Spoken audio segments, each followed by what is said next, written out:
السلام علیکم دوستو، آج کی کہانی کا نام ہے عقل مند بوڑھا اور بیوقوف لوگ۔ ایک دفعہ کا ذکر ہے، ایک دریا کے کنارے پر ایک گاؤں میں بوڑھا بڑھئی رہتا تھا جو کہ لکڑی سے مختلف قسم کی اشیاء بناتا تھا۔ وہ کبھی لالچ نہیں کرتا تھا، محنت مزدوری کر کے اپنا اور اپنے گھر والوں کا پیٹ پالتا تھا۔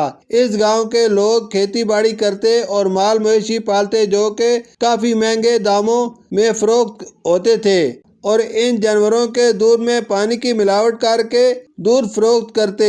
وقت گزرتا گیا، لوگوں میں پیسے کی چمک دھمک سے اور لالچ آ گیا۔ انہوں نے دریا کی زمین پر بھی فصلیں اگانا شروع کر دیں اور دریا کی زمین میں پکے مکان بنانے شروع کر دیے تاکہ وہ اور زیادہ امیر ہو سکیں۔ دریا کے کنارے سے درخت کاٹ کر چوری لکڑیاں فروخت کر کے پیسے کماتے۔ اس طرح انہوں نے ناجائز کاموں سے پیسہ اکٹھا کر کے خوب دولت اکٹھی کی۔ بڑھئی بہت عقل مند اور دانا تھا۔ اس نے لوگوں کو سمجھایا، ہم دریا کے کنارے رہتے ہیں اور دریا بہت خطرناک ہوتے ہیں، کبھی بھی سیلاب آ سکتا ہے، اس لیے ہمیں سیلاب سے بچنے کے لیے اپنے لیے کچھ انتظام کرنا ہوگا۔ جو لوگ بھی دریا کے کنارے رہتے ہیں انہیں چاہیے درختوں کو چوری کاٹ کر ان سے پیسے کمانے کے بجائے نئے پھلدار درخت اگائیں تاکہ سیلاب کی صورت میں انہیں درختوں سے کھانے کے لیے پھل حاصل ہو سکیں، اور سب لوگ اپنی کچھ کمائی سے کشتیاں بنوا کر رکھیں تاکہ سیلاب کی صورت میں وہ سب کشتی میں سوار ہو کر خود بھی محفوظ رہیں گے اور اپنے سامان اور مال کی بھی حفاظت کر سکیں گے۔ سب لوگوں نے اس بوڑھے بڑھئی کا مذاق اڑایا اور اسے کہنے لگے، تم ہمیشہ اپنا ہی فائدہ سوچتے ہو، ہم لوگ اپنی کمائی سے تم سے کشتیاں بنوائیں تاکہ تم ہمارے پیسوں سے امیر ہو سکو۔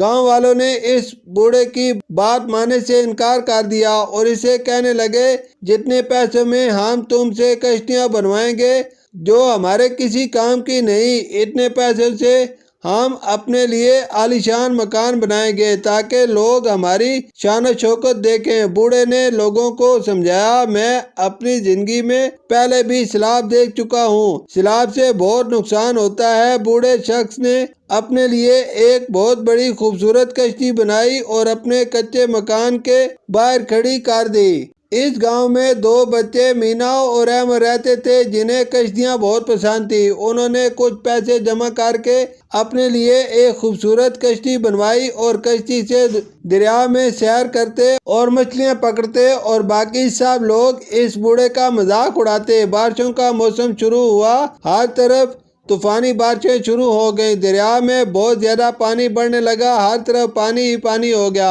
اچانک دریا کا بند ٹوٹا اور گاؤں میں پانی آ گیا، ہر طرف بھگدڑ مچ گئی، لیکن اب بہت دیر ہو چکی تھی۔ سیلاب کی وجہ سے گاؤں ڈوبنے لگا۔ کچھ اپنا سامان اور مال مویشی لے کر وہاں دور محفوظ مقام پر چلے گئے، لیکن جو لوگ وہاں رہ گئے تھے ان کے پاس اب سیلاب سے بچنے کا کوئی انتظام نہیں تھا۔ ان کے گھر اور مال مویشی پانی میں بہہ گئے۔ بوڑھا بڑھئی فوراً اپنا سامان لے کر کشتی میں سوار ہو گیا۔ اس نے اپنے ساتھ ایک صندوق میں کھانے کا کچھ سامان محفوظ کر رکھا تھا۔ لوگوں کو ڈوبتا دیکھ وہ بہت پریشان تھا اور ان سے کہنے لگا، کاش تم اس وقت میری بات مان لیتے تو آج تم لوگ بھی ڈوبنے سے بچ جاتے، لیکن اب پچھتانے کا کیا فائدہ۔